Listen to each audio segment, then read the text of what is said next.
Selon toi, ma personne, quelle est la première chose que tu dois absolument faire si jamais tu veux investir dans un secteur d'activité? Avant de répondre à cette question, laisse-moi te raconter l'histoire de Nadine. Nadine, c'est une jeune femme cadre dans une grande entreprise de la place et qui, il y a quelques années, a décidé de se lancer dans un investissement immobilier. Pourquoi? Parce qu'elle avait une amie qui était investisseur immobilier et qui gagnait plutôt bien sa vie grâce à ses différents investissements immobiliers. Donc, Nadine, puisqu'elle a vu par mimétisme sa copine qui gagnait plutôt bien sa vie grâce à ses investissements immobiliers, elle aussi, elle s'est dit, si ma copine gagne beaucoup d'argent dans l'immobilier, si moi aussi je me lance dans l'immobilier, je pourrais gagner beaucoup d'argent. Sauf que Nadine n'avait pas toutes les informations. La copine de Nadine, dans ses investissements immobiliers, il fallait noter que c'était une femme célibataire qui n'avait pas d'enfant. Donc, en termes de charges fiscales, c'était énorme. Du coup, pour réduire ses charges fiscales, la copine de Nadine, elle a utilisé la loi Pinel.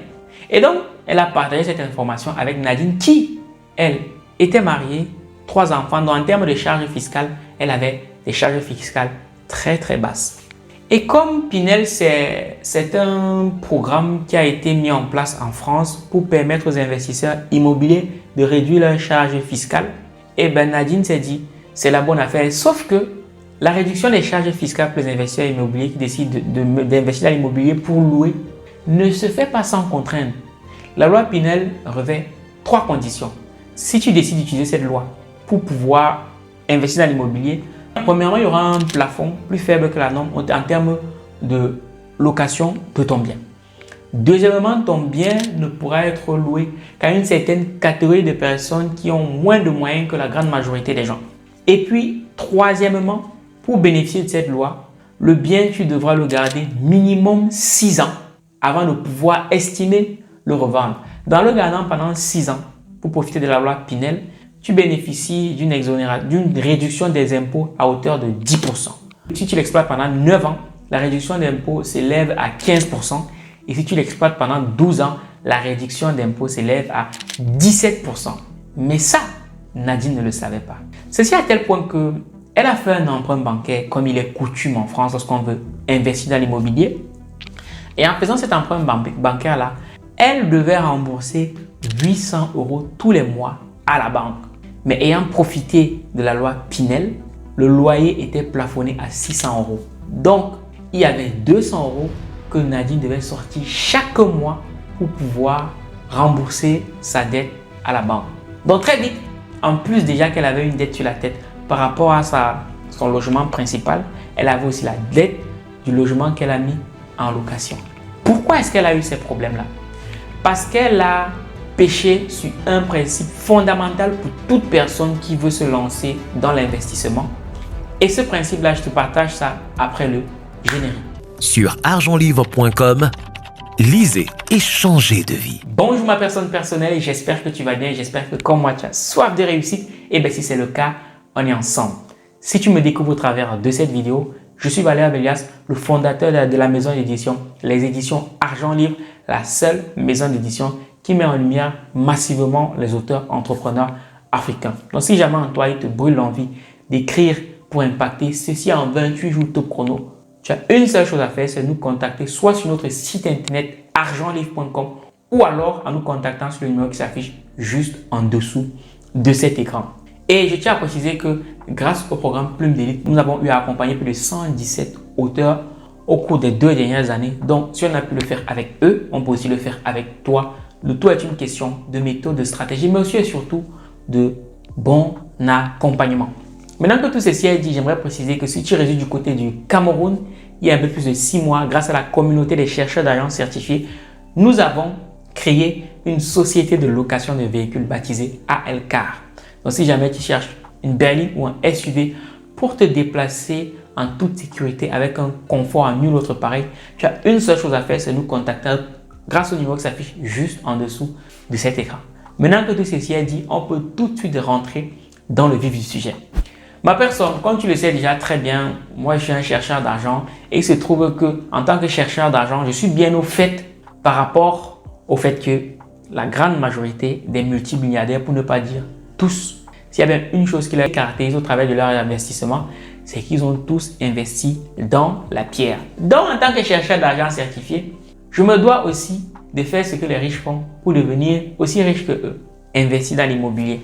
Il y a depuis quelques mois, je m'intéresse à l'immobilier parce que d'ici l'année prochaine, je compte moi aussi investir dans l'immobilier.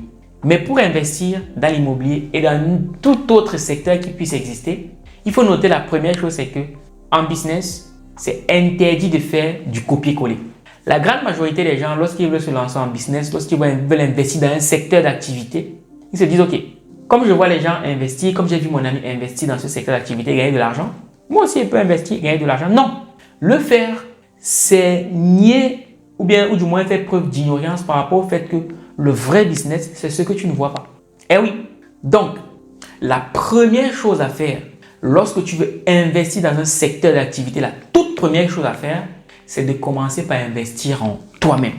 C'est de commencer par te documenter. Voilà. Moi, je veux investir dans l'immobilier, donc je commence par acheter un livre qui parle d'immobilier pour comprendre déjà ce que c'est, qu'est-ce qui m'attend, quels sont les challenges auxquels je vais faire face. Avant de me dire, OK, je veux me lancer, c'est vrai, mais est-ce que je suis prêt à faire face à ces challenges-là? Mais mieux que ça, parce qu'un livre, c'est bien. Ça te donne déjà un savoir plus ou moins théorique. Mais l'élément qui te garantira de vrais résultats, c'est surtout de te faire former et de te faire accompagner. Eh oui, parce que les gens, très souvent, lorsqu'ils veulent se lancer dans un business, lorsqu'ils veulent investir dans un secteur d'activité, tout ce qu'ils veulent, c'est gagner de l'argent. Tout ce qu'ils veulent, c'est l'avoir. Sauf qu'ils oublient un fait, c'est que le savoir précède l'avoir. Donc, cherche d'abord à en savoir plus sur le secteur d'activité. Documente-toi. Va te faire former auprès des gens qui ont déjà des résultats. Donc, si jamais tu veux te lancer dans l'immobilier avec un faible budget, moins de 10 000 euros, le livre d'Esther Bois, l'immobilier sans crédit, est déjà là. Et Esther Bois, que je connais personnellement, a déjà des résultats. Donc, dans ton budget pour investir dans un secteur d'activité, tu dois prévoir un budget pour la formation, l'accompagnement, la documentation. Tu dois prévoir un budget pour cela. Parce que c'est vrai, la pierre, c'est sûr, c'est l'un des investissements les plus rentables et les plus sécurs qui existent. Mais encore, il faut avoir la bonne stratégie et c'est à ça que servent les formations et les accompagnements. Aucun investissement n'est trop risqué.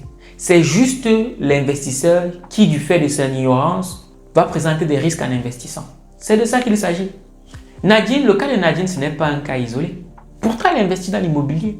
Mais tu as vite fait de te rendre compte que là, elle se retrouve en train de traîner un boulet parce qu'elle n'avait pas les bonnes informations. Et c'est à ça que servent les formations. C'est de te partager les bonnes stratégies d'investissement immobilier. Parce que tu investis dans l'immobilier, c'est vrai, c'est sûr. Mais encore, il faut étudier. Parce que les stratégies qui marchaient avant ne marchent plus forcément aujourd'hui. Je ne sais pas si tu vois un peu ce que je veux dire. Les stratégies qui marchaient avant ne marchent plus forcément aujourd'hui. Et puis, quel est le moment le plus propice pour investir dans l'immobilier? Comment tu vas faire pour savoir si jamais tu ne prends pas le temps d'aller chercher l'information auprès des gens qui ont des résultats? La deuxième raison pour laquelle tu dois te faire former ou te documenter, parce que sincèrement, pour quelqu'un qui va investir 10 000 euros dans l'immobilier, 15 000, 20 000, 130 000, mais ça coûte quoi d'acheter un tout petit bouquin? Un tout petit bouquin qui coûte 29,99 € sur argentlivre.com. C'est-à-dire, je ne comprends pas les gens. Tu veux te lancer dans un secteur d'activité, peut-être dans l'immobilier, dans la pisciculture, et tu es prêt à investir 10 000, 15 000, 20 000, 30 000, 100 000, 200 000 euros dans un secteur d'activité. Mais on te demande d'enlever 2 000 euros pour te former. On te demande d'enlever 30 euros pour te documenter. Tu trouves que c'est du bullshit, ça ne sert à rien. C'est quand tu perdras ton argent que tu comprendras que peut-être qu'il y a des informations que tu n'avais pas. Et je te prends un cas. C'est que l'une des raisons pour lesquelles tu dois te former en plus de la bonne stratégie, c'est d'éviter les pièges. Je vais te prendre un piège que beaucoup de gens, auquel moi aussi j'étais exposé. C'est que pour quelqu'un qui veut se lancer dans un secteur qu'il ne maîtrise pas, il va se dire, OK, pour limiter les risques, il faut que j'investisse d'abord des petits montants. Ou du moins que je commence petit. D'accord. Sauf que dans l'immobilier, ce n'est pas forcément le plus intéressant. Pour beaucoup d'entre nous, lorsqu'on veut se lancer en business ou dans l'immobilier en l'occurrence, on se dit, il faut commencer petit. Donc, il faut commencer par acheter un studio. Déjà que acheter un studio pour se lancer à l'immobilier, est-ce que c'est la meilleure stratégie? Bon, prenons le cas de quelqu'un qui veut se lancer dans l'immobilier et qui veut acheter un studio. Il commence petit. Donc, on va acheter un studio pour le mettre en location ou je ne sais pas trop quoi. Et on se dit, bon, forcément, ça sera une bonne affaire. D'après le site seloger.com, dans la ville de Nantes, pour un studio, il faut compter un peu plus de 130 000 euros. Pour un studio de 25 mètres carrés, ça veut dire qu'au mètre carré, on se retrouve à 5 200 euros le mètre carré. Chose qui va te surprendre, c'est que pour un T2 d'une superficie d'à peu près 50 mètres carrés, on va se retrouver à 190 000 euros, c'est vrai, mais au mètre carré, nous sommes à 3 800 euros. Si on va plus loin, pour un T3, pour une superficie de 75 mètres carrés, on se retrouve à 240 000 euros, soit un prix au mètre carré de 3 200 euros. Donc tout de suite, tu as vite fait de comprendre que si tu veux les mettre en location, le T2 ne sera peut-être pas le plus optimal. Peut-être pas. Déjà que même si tu mets le studio en location, qu'est-ce qui va se passer? Tu auras de très faibles marges parce qu'en général, un studio que tu vas louer dans la ville de Nantes, en général, ça ne dépasse pas les 600 euros. Et si tu comptes les frais que tu dois rembourser à la banque et tout le bazar, ben tu as vite fait de te rendre compte que tu vas te prendre la tête. Sauf que le retour sur investissement à court terme ne sera pas très intéressant. Donc tu vois, ça c'est tout de suite un piège que j'ai pu dénicher en lisant ce livre. Et j'ai aussi compris que ce n'est pas perdu parce qu'il y a d'autres stratégies qui peuvent te permettre de rentabiliser ce studio ou ce T2 ou ce T3 de manière beaucoup plus rapide. C'est à ça que servent les formations et c'est aussi ça que Esther t'explique dans son livre. Il faut se documenter. Une fois que tu t'es documenté, on va prendre le cas d'étude aujourd'hui, ça sera l'immobilier. Une fois que tu t'es documenté, la deuxième chose que tu devras faire en ce qui concerne l'immobilier, c'est d'avoir un objectif précis. On va reprendre le cas de Nadine. Tu sais, tout le monde ne se lance pas dans l'immobilier pour les mêmes raisons. Tout le monde ne se lance pas en business pour les mêmes raisons. Il y en a qui vont se lancer en business, juste c'est ce qu'on appelle des business de façade, du blanchiment d'argent. C'est-à-dire que tu vas voir peut-être une supérette qui est ouverte tout le temps. Tu ne vois personne, mais elle est tout le temps ouverte. Et les rayons sont toujours pleins. Et tu vas te dire, ouais, c'est quelque chose qui cartonne. Non. Peut-être que ça, c'est juste du blanchiment d'argent parce que son vrai business, en fait, c'est peut-être du shit qu'ils vendent en parallèle. Il y a plusieurs supérettes qui le font. Oui, tu vois. Pareil, je connais par exemple des microfinances ou des petites banques qui ont été lancées au Cameroun. Et ces banques-là, tu peux croire que ce sont les agents qui rentrent et sortent qui animent cette banque alors qu'il n'en est rien. En fait, cette banque-là sont des banques des personnes qui font des tontines. Voilà pourquoi on dit que le vrai business, c'est ce qu'on ne voit pas. Donc toi, aujourd'hui, tu veux te lancer dans l'immobilier. C'est quoi ton objectif? Dans le cas de Nadine et de sa copine, elle s'était lancée dans l'immobilier pour profiter de la défiscalisation que lui offrait Pinel. C'est pour ça qu'elle s'est lancée dans l'immobilier. Elle a fait Pinel et tout le bazar. Alors que pour Nadine, ce n'était pas intéressant parce que Nadine, elle se lançait pour pouvoir générer du cash. Sauf que en utilisant la stratégie du Pinel, en fait, elle perdait de l'argent. Je ne sais pas si tu vois un peu le délire. Tout comme tu peux voir des gens qui, eux, se lancent dans l'immobilier pour acquérir un patrimoine immobilier. Donc, quand ils se lancent, ils s'en fichent totalement que le loyer auquel ils vont mettre leurs biens soit plus ou moins faible. Ils s'en fichent de faire de la marge. Parce qu'ils se disent, ok, j'ai acheté les biens immobiliers. C'est justement pour que ça reste là. Et peut-être dans 10, 15, 20 ans, je vais revendre quand ça aura pris de la valeur. Donc, les loyers qu'on va lui verser tous les mois, ça ne l'intéresse pas. C'est juste pour couvrir quelques frais bancaires et c'est tout.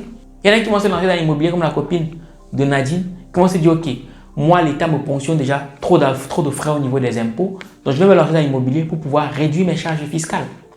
À l'inverse, il y a d'autres personnes qui vont se lancer dans l'immobilier pour pouvoir générer du cash.